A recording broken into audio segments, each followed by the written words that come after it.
Eh bien, donc, bonjour à tous. Aujourd'hui, donc, nous allons étudier la masse volumique. Alors, pour commencer, donc, la masse volumique s'écrit ρ et représente une quantité de matière, c'est-à-dire la masse, qui se retrouve donc dans un espace déterminé, c'est-à-dire un volume.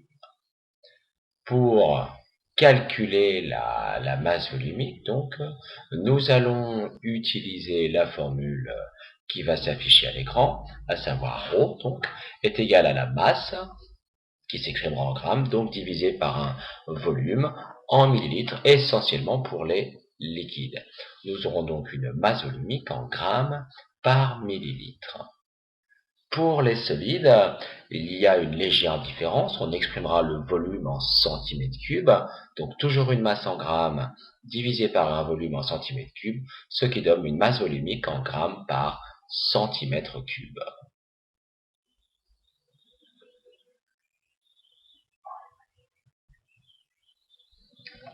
L'importance de connaître la masse volumique nous permettra de savoir si des objets ou comment des objets vont se comporter les uns par rapport aux autres.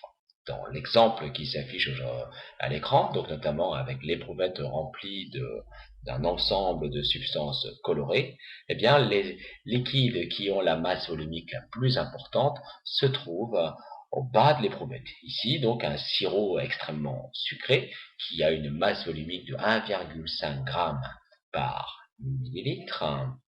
Au-dessus, donc, nous allons trouver de la glycérine qui est colorée en vert avec une masse volumique de 1,26 g par millilitre. Vient de l'eau avec une masse de 1 g par millilitre. Et enfin de l'huile avec une masse de 0,91 g par millilitre.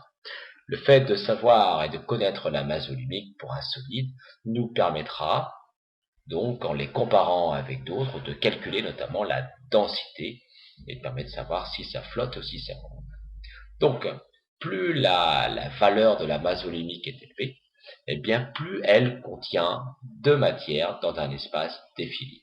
Si nous prenons la substance A, ici, vous voyez que la quantité de matière contenue dans le pavé semble relativement restreinte.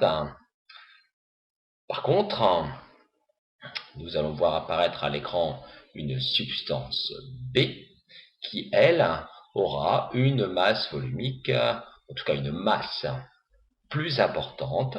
Regardez le nombre de petits points présents à l'écran, donc ça veut dire que la quantité de matière est plus importante, donc la masse est plus importante que dans la substance A. Le volume, lui, reste constant, ce qui fait que si l'on compare la masse volumique de A avec celle du substance B, eh bien on a une masse volumique plus importante pour la substance B. Prenons un exemple. Donc, je vous propose d'avoir un bloc de glace qui pèse 50 grammes et un volume de 54 cm3. Mettez la vidéo sur pause et calculez la masse volumique de cet objet. Donc, on utilise bien sûr la formule ρ est égale à la masse divisée par le volume. La masse et le volume sont dans la bonne unité. 50 grammes donc divisé par 54 cm3, ce qui nous donne donc un résultat de 0,923 grammes par cm3. À noter ici que le résultat est extrêmement précis, un petit peu trop d'ailleurs.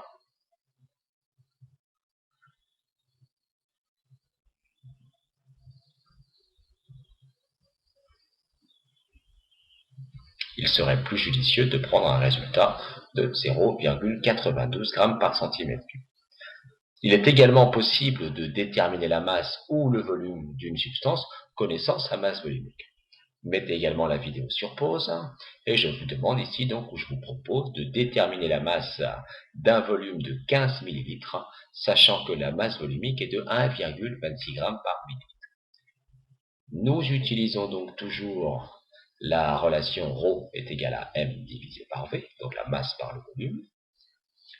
Le volume est égal à 15 ml, la masse volumique 1,26 g par millilitre, ce qui veut dire que pour déterminer la valeur de la masse, nous allons opérer le calcul suivant. M, la masse, sera donc égale à 15 ml multiplié par 1,26 g par millilitre, ce qui nous donne donc un résultat de 18,9 grammes. Donc la masse de ces 15 millilitres de glycérine est de 18,9 grammes. Le fait de connaître les masses volumiques de certains objets, eh bien, nous permettra de les comparer. C'est une donnée physique qui nous permet de les comparer les uns par rapport aux autres. Je rappelle, les solides ont une masse volumique qui s'exprime préférentiellement en grammes par centimètre cube, tandis que les liquides, eh bien, on utilisera le gramme par millilitre. La masse volumique de l'eau, étant de 1 g par millilitre, sera une masse volumique de référence lorsque nous essaierons donc de comparer les différents liquides, voire des liquides et des solides. Voilà, donc nous arrivons au terme de cette petite vidéo. Normalement, enfin en tout cas je l'espère, vous avez acquis les connaissances qui vont vous permettre de manipuler cette notion de masse volumique dans les travaux qui vous attendent.